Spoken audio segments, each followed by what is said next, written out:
عوامی مسلم لیگ کے سربراہ اور سابق وفاقی وزیر شیخ رشید احمد کو گرفتار کر لیا گیا، جس کی تصدیق ان کے بھتیجے اور پاکستان تحریک انصاف کے سابق ممبر قومی صوبائی اسمبلی راشد شفیق کی جانب سے کی گئی۔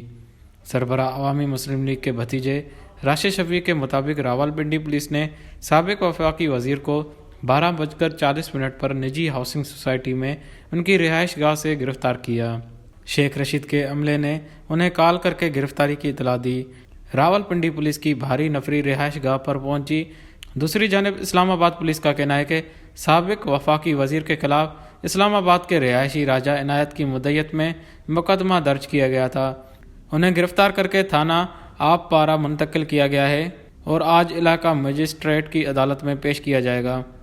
شیخ رشید کے خلاف درج کیے گئے مقدمے کے متن کے مطابق سربراہ عوامی مسلم لیگ کے سابق صدر اور شریک چیئرمین پاکستان پیپلز پارٹی آصف علی زرداری سے متعلق دہشت گردوں کی خدمات لینے کا بیان دیا، جو ایک سازش کا حصہ ہے۔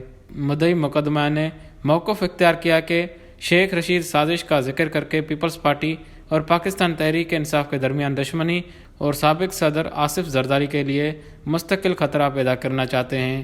ویش نیوز، کراچی۔